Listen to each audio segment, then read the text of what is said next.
Hello and welcome to the Cinema ATL Podcast. The Cinema ATL Podcast is a weekly podcast that examines the world of entertainment through the lens of local NFL filmmakers.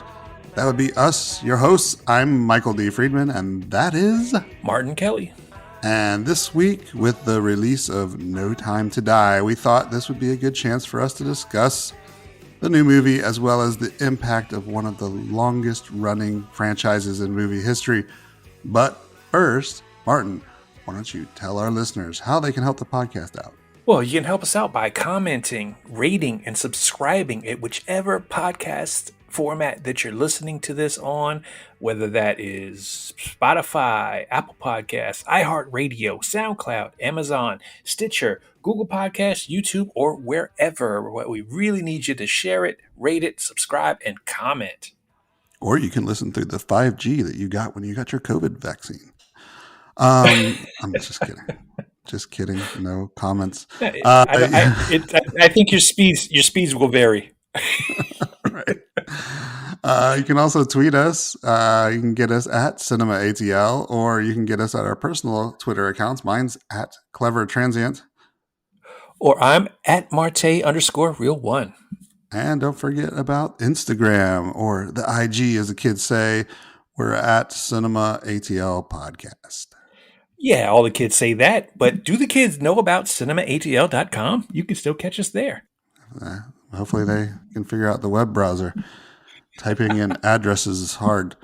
So anyway, well, let's talk about some James Bond. Let's just get into it.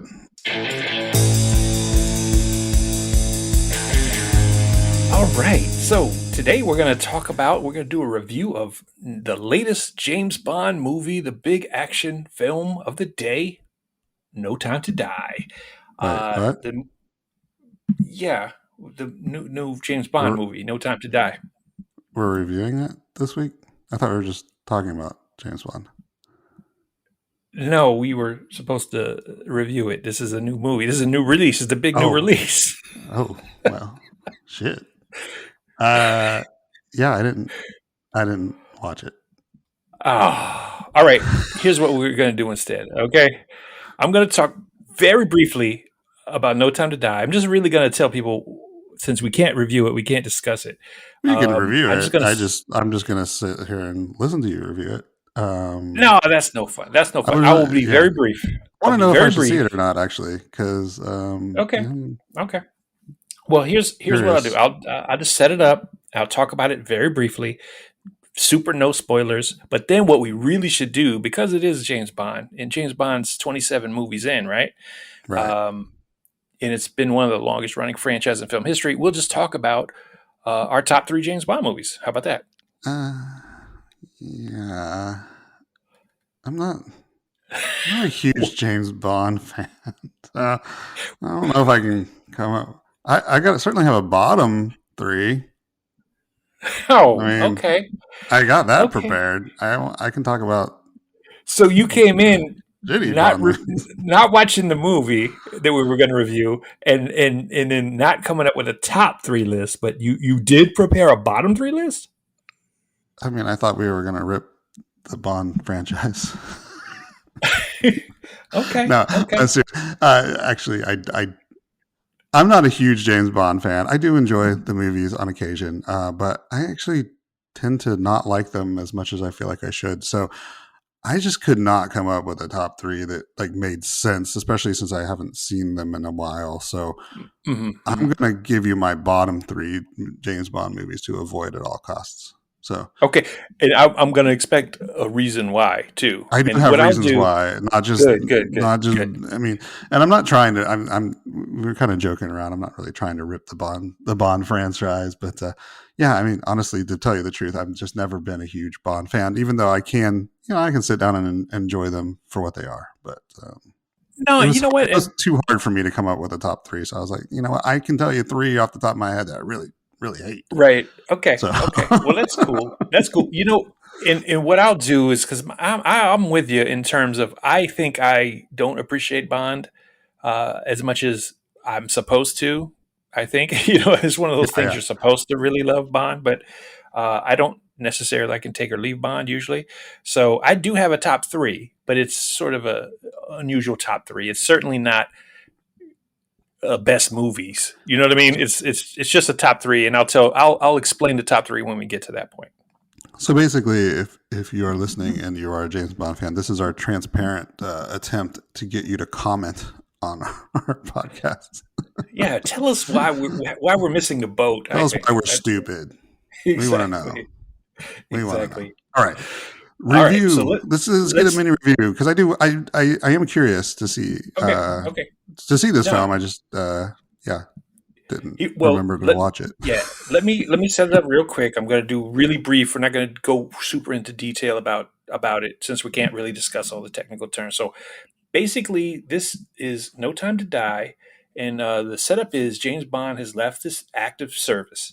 However, his retirement is short lived when Felix, an old friend from the CIA, of course, played by Jeffrey Wright, asks him for some help, and it puts him on the trail of a mysterious villain armed with a dangerous new technology. Now, this film was directed by Cary Joji Fukunaga, who's best known for True Crime. Oh no, sorry, True Detective, not True Crime, and also Beasts of No Nation.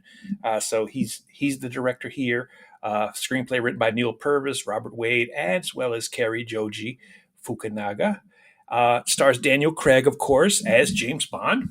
It also stars the aforementioned Jeffrey Wright, Rami Malek, Anna de Armas, and Leah Seydoux, amongst others. There's other people. I For will say instance, that the cast is what makes me want to see this, even though I'm not a big Bond fan. But no, it's a good cast, very good uh, cast. Ben Whishaw plays Q, Naomi Harris plays Moneypenny, and Rafe Fiennes plays M. So Ralph Fiennes. Ralph Fiennes, and of course, the ever awesome Christoph Waltz plays Blofeld.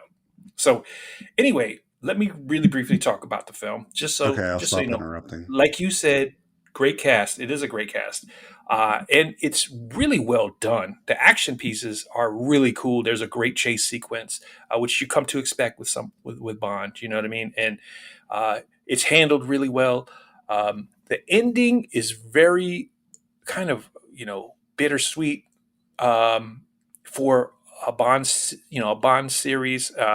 It's a little bit different than most Bond endings, I guess, because it's the end of an era. Because of course um, this is actually Daniel Craig's last time portraying James Bond. So this is Hmm. sort of his sayonara, and they treat it kind of as such. And I won't go into the plot details too much. Rami Malek, of course, is the villain, which you could have guessed from the trailer, so that's not a spoiler. And he has this weapon, and it's kind of timely in a way, even though this was done. Of course, this is done well before the lockdowns to the pandemic. Right. However, the weapon is actually a bio weapon that actually can spread through people's DNA. Speaking of that 5G injection, but it's interesting that this was actually done before the pandemic because, of course, a lot has been made about this movie being moved many Right. times Right. because of the pandemic. So yeah, I mean, it's funny how the actual weapon that's in play is actually kind of a bio weapon, and so is really interesting. For me, there were parts of it. We're probably going to talk about we're probably going to talk about one of the movies that it has a little bit of, which is a down, makes it a little bit down, uh, Hmm. grading it a little bit of Quantum Solace stuck in here between the really brisk action. And I'm going to say the cast is great. Daniel Craig's been a really fine Bond, actually. Right. Um, Yeah, Rami I Malek will is agree with that. Yeah. yeah, Rami Malek is always good. He does an Hmm. interesting turn as the villain.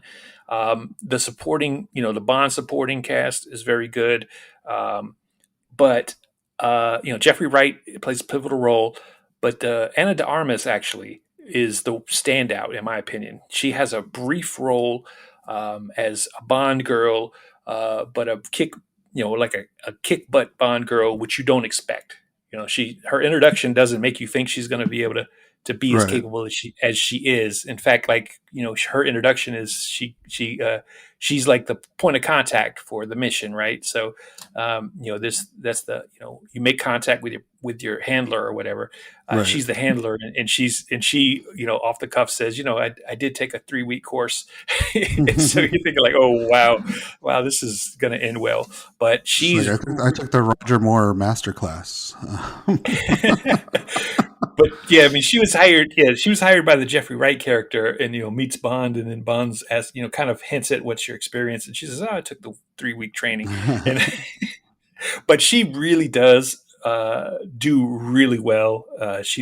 I like her from several movies she's been in over the years Right. lately, but she really had a spark with this role, had a lot of fun with it, and is one of the other really highlights in terms of the action, so to speak. So overall, I say it's a decent Bond movie. The action is really well done. I like it a lot, actually. If you appreciate that, and sometimes I'm in the mood for that, and so if you are in the mood for that kind of thing to watch action sequences, I would suggest doing it. Checking it out. It does slow down in parts, Right. and so Well, it's like a 3-hour movie, right? It's like very close to 3 hours. exactly, and it Which really I feel shouldn't. like that's a problem with a lot of these recent ones if they're getting really Mhm. bloated, But, I think the attempt is to make James Bond epic, and so they right. confuse epic with long. You know what I Right. mean? And so I think that's at play here. I think if the movie had been shorter, and if it just like jumped from action sequence to action sequence, and then you know you could be poignant in the middle, and there is a poignant story, and James Bond, his regrets and lost loves and things of that nature are all really are really good pieces, and it's not a bad story. It just drags a little bit, and so I Right. think Right. that's the one thing about this film that's detrimental to it is when it starts to drag instead of just keeping the story moving. And you can put these elements in, just don't dwell on them and try to milk them too much. And I think that's what they Right. tried to do. So that's my review. I give the movie a B plus. I would say a Oh, B okay. plus. And Right. again, So in my ratings, that would probably be like what, C plus, a B C. minus. Yeah, yeah. You probably get you'd probably give it a C plus, probably. Okay. But I give it a B plus just because I do like how they try to end it. They try to give you Right. some conclusion to the character, and it's kind of bittersweet. And so it's worth it's worth that. I mean, it's really and the cinematography. I don't even want to get into it because it's fantastic. Right. And this is the kind of showy cinematography, though, that we talk about. Right. Right. All the locales, you know what I mean, like Hmm. Greece, and and some wonderful wonderful shots of the countryside there, and Italy. Sorry, it was not Greece, it was Italy. But yeah, I mean, just fantastic. Linus Sandgren is the director of photography, and he does a fantastic job of shooting it. And some of his other films, I guess, Right. are like La La Land and American Oh, Hustle. yeah. So yeah, so he's certainly a pro, but he really creates some lush photography in the film too. So if you appreciate that, then it's certainly well worth it as well. But that's kind of the review. And so since you didn't see it, you can't argue with me. I can ask you a question though. Like, so Okay. why? It's just so pulling James Bond out of retirement seems to have been like, didn't they do that in Spectre, and didn't they do that in Skyfall, and like, wasn't he Was he retired at the end really? of I don't Quantum know of if he was. Solace? I Like, really it don't know. seems to be like going back to the well quite a bit on that one, but I I, don't know. I That's just you me. know I really didn't know that he was retired in those movies. I thought he was just on a break. You know what I'm saying? I It's don't like, know for sure. yeah, it's like on a break and like the Friends definition on a break. Well, in this one, if you want to get one spoiler, I can give you one spoiler. They actually do replace him, Right, and right. he I mean, meets his I replacement. gathered that from the trailer, so Okay, okay. I don't think that's So big of a spoiler, but okay, good, yeah, good. But I mean, so this case, it's more than they did in the other films in a sense that right, they okay, didn't expect him to come back. So, right, but you're right. You're right. A lot of times It's that famous line from Godfather 3, they pull me back Yeah, in. he's like the reluctant. Yes. David Craig's been like the reluctant Bond. It seems like, you know. Yeah, and the actor's been the reluctant Bond too, in a lot of ways.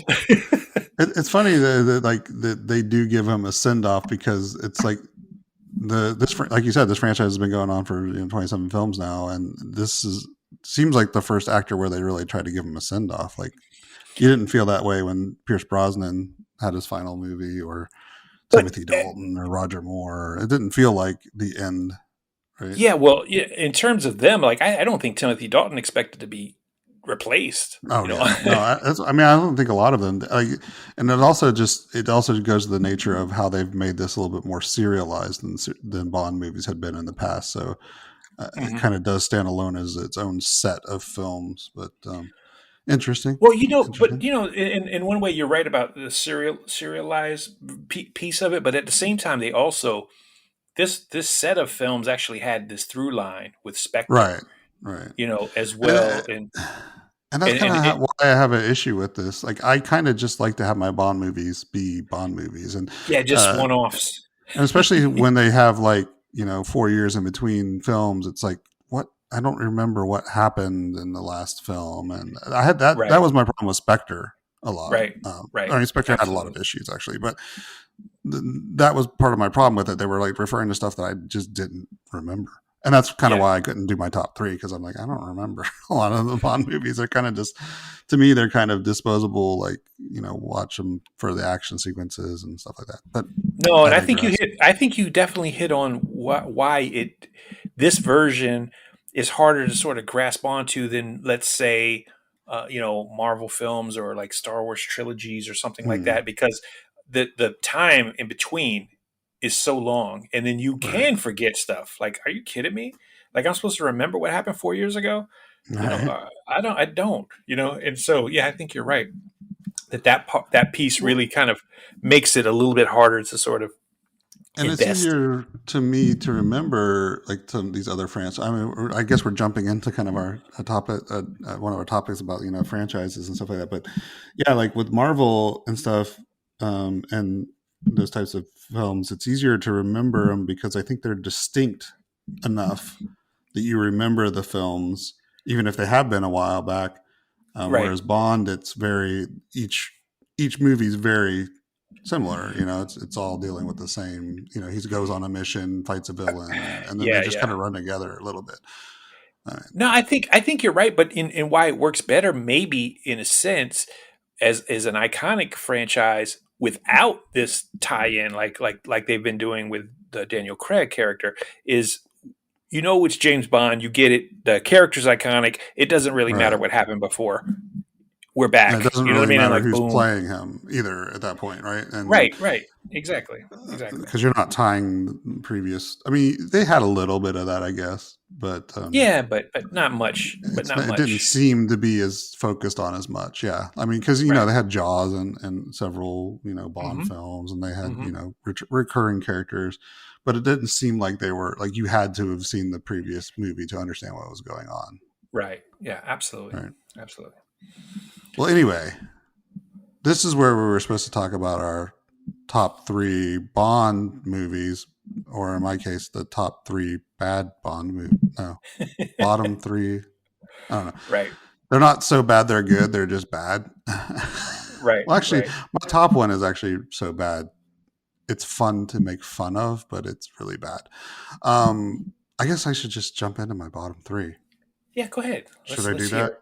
Yeah, All let's right. hear So number three, I'm going like from not as worst to worst. it. So number three for me is Moonraker. Um, Ooh. and it is on this list because it just really felt like a spoof of James Bond movies to me, rather than a James Bond movie. And it was so obvious that they were trying to capitalize on the success of Star Wars because it came out like 2 years later, Yep. um, and they were just trying to make a sci-fi. Let's put James Bond in space. Oh, that's gonna be awesome. It's just cheesy. It just feels like a spoof of a James Bond movie. It also tries to make Jaws like into this like funny, like it just kind of ruins the Jaws character when he was like kind of more of a villain, Yeah, yeah. and it becomes like kind of goofy. And the special effects were pretty darn awful. They're Yeah. extremely awful right now, but they were even bad back then. They were Yeah, not even very for the good. time they were not too good. Yeah. Number two for me is Quantum of Solace, which Ooh, you yeah. mentioned, and overall, it's just a movie that makes no freaking sense. I want somebody to explain to me what Quantum of Solace was about, because it's just like it's boring. It just meanders and just doesn't go anywhere, and it just doesn't make any sense to me at all. I was watching it and just had total confusion about what was going on, um, and ironically, it sets up a lot of stuff that happens in the other movies, like I you think, mentioned. yeah, And yeah, exactly. I think that's the problem with it. And right, you're right though. It's so confusing and dull. I mean, right, it's just it's really boring. tedious. It's a Yeah, yeah. boring film, and yeah, I wanted to. And like, what can you even explain what Quantum of Solace is? Like, what does that mean? It's just like, let's put a couple words together and make a film. They Um, kind of sound they kind cool. They of, sound like, yeah, they sound cool yeah, together. It sounds cool. It sounds like a good band name, but not exactly. necessarily a Bond film. I'd like to open for Quantum of Solace one day, you know. Exactly. And then finally, my top top bottom top bottom movie, worst Bond film ever, and one of the worst movies. One of the worst action movies I think I can think of is Die Another Day, Oh which yeah. yeah, it This is was. the one they had to get rid of Pierce after this one, right? Yes, this was his final role, final James Bond. And so there was no riding off in the sunset for Pierce Brosnan. And this one, it is No, just he so just fell off. He incredibly just fell bad. off the horse. It is so incredibly bad. Like, like talk about bad special effects that don't hold up today. This has got some of the worst effects, like even maybe worse than Moonraker. Their attempts to use CGI, like when he tries to like parasail down the in the ocean, it's like it's so bad. And then it's just like, and once again, it's almost like a parody of a Bond movie. There's just so many goofy things in it that they play for serious. Like it would be one thing if they tried to, like Moonraker, it kind of winks at it, right? But Die Right. Another Day, they're playing seriously, and it's just like so bad. They got a henchman that's got diamonds embedded in his face for some reason, and it's like, okay, you got somebody who like changes his appearance for no reason. It doesn't make any sense. Halle Berry is supposed to be his love interest, and they've got no chemistry together. Yeah, Um, yeah. there's a visible car, and Oh, like, yeah, yeah. and they Oh, explain the invisible car by saying, it duplicates what's on the other side. Like the camera understands what's on the other side, so it shows the person looking at it from whatever angle they're at what's on the other side, so it looks invisible. But then there's a point in the movie where he hides behind the car, and they don't see him. Like, you just you just said that it shows whatever on the other side. Like, what is going on here? yeah. Oh It my is an gosh. awful movie. I actually watched it again recently because it was just on TV, and I was like, this is one of those movies you can really make fun of. It is, but it's not. Uh, It doesn't reach the level of so bad it's good. It's just, right, it's right. sad. It's more sad than anything. Yeah, exactly. And it's sad. Honestly, I agree. What was so sad is because I honestly really liked Pierce Brosnan Oh as yeah, Bond. He seems like Bond. You right, know what I mean? Especially in back in the day, he seemed like the perfect Bond, honestly. right. And for him to go out like that was just terrible, It's the terrible. um, it's the Batman Forever of Bond Yeah, films. It's like yeah. George Clooney could have been a great Batman. He could have been a great Bruce Wayne, and I mean, I think he would be fine, but he was in a shitty movie. So, Well, that's but Batman and yeah, Robin, though. It's not. Batman and Robin. No, it's Yeah, Batman not Forever, right? No, No, no, it is Batman. Batman and Robin. Yeah, I Yeah, get them yeah. confused. Batman Forever is Val I'm Kilmer. going to go off on a weird tangent here on the naming of a movie. Why? Okay, so they introduced Batman and Robin in the third movie, yet it's called Batman Forever. And Isn't it then the Batman and Robin is the fourth movie. Shouldn't have Batman and Robin, the fourth Batman movie, been Batman Forever, like forever? And the they? one that you introduced the one you Yeah, introduced yeah. Robin in should have been Batman and Robin. All right. Anyway, Well, true. I guess that's why I got it confused. they just slipped. They just slipped. But we were supposed to be talking about Bond. I know. I'm sorry. No, I okay. told you I was going off on a tangent. All right. Yes, All right. yes. So that's But my bottom three Bond films. Now, you said you had a top three that was a little bit different than usual. yeah, So, my top three. I'm gonna give a top three, and it's gonna be a top three based on different bonds, though. It's gonna be okay. just basically, Like, what I which are the think. best Bonds or. No, I don't necessarily think that necessarily, but these are probably, I mean, okay bonds. I mean, maybe one of them's considered not very good, but I grew up on them. I was a little kid when he was Bond, so he was Hmm. Bond before anyone else. Before I even realized there was a Bond before him. So, So so I just you're not listing the top three. You're listing your favorite of each of these right, different yeah. James Basically, Bonds. I'm Okay. yeah, Okay. I'm listing my favorite movie with different bonds, and I'm just Okay. doing three. So I'm not. So somebody's going to get left out, and so it's a big name going to get left out, but whatever. So I just talked about Pierce Brosnan. So my number three is Tomorrow Never Dies, which is Pierce Brosnan as Bond, and it's probably the best of his films as Bond. And Mhm. it's a really fun film. It starts with kind of a crazy villain, Jonathan Pryce, who's always fantastic, Right. and he's Right. kind of like this media mogul, with a it's funny, with a penchant for taking over the world through the media. You know what I mean? And then it's also got one of my favorites, Michelle Yeoh, who we've seen earlier this year in Right. Right.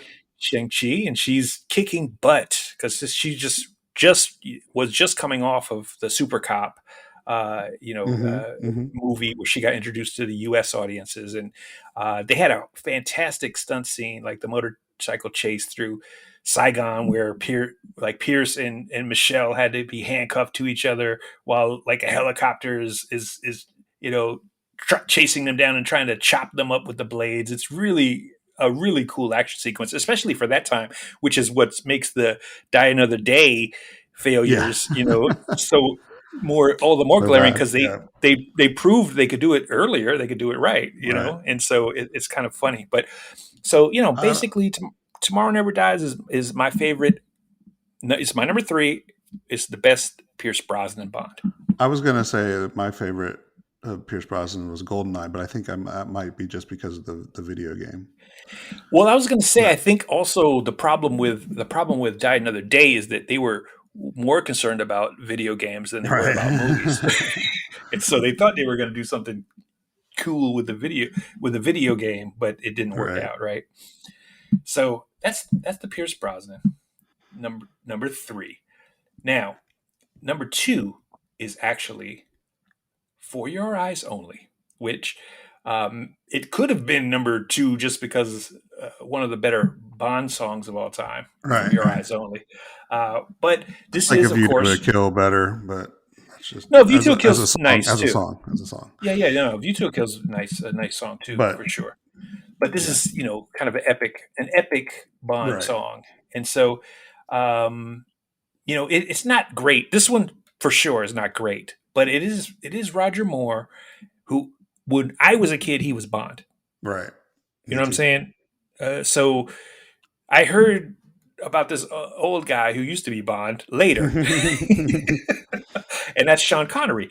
But for me, and everyone, of course, the cool kids all say, well, Roger Moore is a terrible, terrible Bond compared to Sean Connery, and maybe that's true.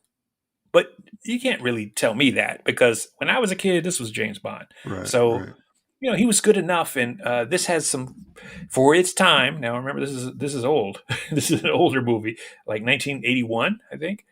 Like really, really early 80s, and Right. great. Like I said, great theme song. It had a really cool, uh, like a ski chase. The Hmm. one part of Hmm. it takes place on the slopes, and so that was a really memorable action sequence for its day. It just really, you know, was seemed like it was breaking new ground. You know what I mean? In its day, and so Right. for me, I don't know. I mean, I just think this is the best Roger Moore Bond, and it's a classic. This is the best Bond movie of the '80s, I would say. Even though, like, Sean Connery actually came back in the '80s Right. to Right. play Bond, but I think this is still the quintessential '80s Bond movie. So that's why it's number two. Is that well? I was going to go off another tangent. I was going to say that Sean Connery that came out in the '80s. That was not an official Bond movie, though, right? It was like kind of something they did Yeah, I outside think it of was. the I think it was "Never Say Never Again" right. is what it was called, and it was him and Kim Basinger, and it was okay. It was actually, Right. It was yeah. it was probably as good as any of the Roger Moores for sure, but it may be better. But at the same time, it just wasn't. He never was Bond for me because Right. when I was a kid, Roger Moore was Bond. And I can appreciate that Sean Connery is a great actor, but he was never Bond for me. So this is an Right. unpopular opinion. All the cool kids they still think he's the best Bond. Well, it's something So else for people to write us and complain about. yeah, So exactly. So more that's number comments. Bring two. them. Bring them. Yep, that's number two for your eyes only. And so we're getting out of getting a little long in the tooth here. So my number one is a Daniel Craig, and it is his initial film, Casino Royale. And Okay. Casino Royale, I think, may be the best Bond movie uh, because in context, nobody thought Bond would work again. I mean, Right. they didn't think the Bond character was going to work again. And then they took a chance on Daniel Craig, who had not been, that established. He had been in a few films. In fact, one of his more notable Right. films was Road to Perdition, where he played kind of the villain of the film. And And layer cake. yeah, and Layer Cake, which he was good at that, and that Yeah. that is probably what got him the Probably role why he got the because role. Yeah. yeah, because of the action pieces there. But what was so great about Casino Royale was the Martin Campbell was the director, and he really focused on creating some fantastic action. I mean, this is sort of modern day action. Now, this is we talk about the bad special effects in Moonraker, but I mean that was the '70s. We talk about the bad special effects of Die Another Day, and that was the '90s, right? So It was actually this the though. 2000s, but Oh, really? that makes it even worse. Yeah, it makes it even worse. That's I, I, 2002, actually. Yeah, I it was forgot. actually I forgot. So, but this that was one of the things they didn't think Bond could be done right, because of the way movies had changed, right? And then like Martin Campbell comes back in, and then this brooding version of James Bond comes in, Daniel Craig, and he is physically intimidating. He's fantastic in terms of the action, the way he handles the action, and you really believe the action scenes. I mean, we talked a little bit about this when we talked about Atomic Blonde recently, where we really believe Charlize right, Theron right, could do it, and this is true about Casino Royale, in my opinion, is that you really believe that he's taking this punishment and still just persevering and getting through it. And so this is a really impressive film. And so it really brought back Bond and put him back on the map. It made it a big deal, which of course we kind of say it never really lived up to all this promise after Casino right. Royale. I So mean, Skyfall was pretty good, but again, once again, it was too bloated and also too little, not enough fun to it. Where yeah. Casino Royale was, while he was brooding and it was intense, it was still a fun movie. You know what I mean? Like it had that I don't know, the action that kept you like entertained a little bit more than some of the more brooding elements that have come later. The more And yeah, sullen and here moments, I guess I would say. Yeah. I agree. I agree. But here's one of the more important features of Casino Royale is it one of the reasons they never thought that the Bond character would translate again is because of the way it had been portrayed traditionally. The Right. ladies' man, the sort of like gallivanting with 100 different women. That's how they even get the term Bond girls is from Yeah. that Yeah. that kind of thing. And then this is where you establish he's a very sort of committed person when it comes to romantic Right. entanglements. You know what I mean? And I mean, obviously, this the relationship between him and Eva Green's character Vesper, became a complicated and Yeah. and touching sort of story of love, right? And so Right. that's what changed about the character, and I think that was really good, and it brought it up to speed, as well as sort of the innovation in the action sequences. Yeah. So And also he that's had why, blonde hair too, which is which was different, yeah. Which is hard to why think of now that everybody had such a uproar about Bond can't have blonde hair. What's and I going totally, on? I totally thought the same thing. I really didn't think he was. I really didn't think he was dashing enough to be James Bond, and then he just, he proved that it's not But then he about being came out of the dashing. water wearing those tight swim trunks, and you were like, "Oh yes, I'm on board." No, that wasn't. No, that wasn't. It was just No.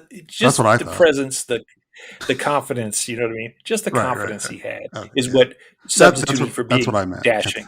That's what I meant. Um, But anyway, so to recap, my top three: number three, Tomorrow Never Dies, Pierce Brosnan; number two, For Your Eyes Only, Roger Moore; and number one, Casino Royale with Daniel Craig. and to recap, my bottom three is Moonraker, but number two, Quantum of Solace, and number one, Die Another Day, the worst Bond movie. But you know what's cool? What's cool about both of our lists is actually we actually did have the different Bonds represented as well. That's true. We had the That different is actors, true. so The same, yeah, the same ones. the same three, and Same we three. we we didn't include Sean Connery, which I guess is a sin, but It just people can means tell us that he's a middling Bond. He just falls in the middle. he's a He's just a mid. he's a middling Bond. Exactly, that's it. That's gonna He that's doesn't gonna be even the quote. he doesn't even rate Cinema ATL doesn't even rate Sean Connery as a Bond. So ATL says Sean Connery is a middling Bond. That's gonna go on our quotes.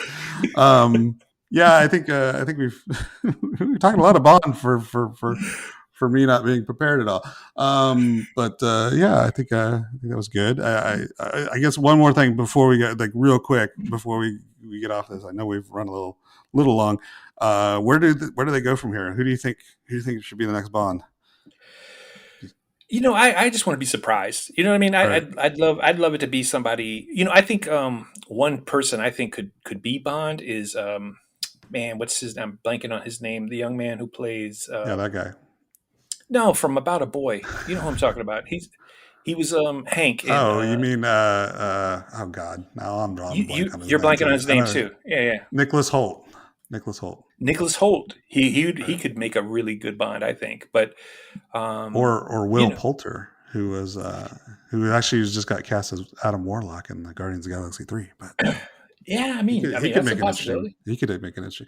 But actually, I think I kind of like the idea. It's been tossed around a lot of Idris Elba being Bond. Yeah, That'd be I an think interesting take. I think he He's could really be. yeah.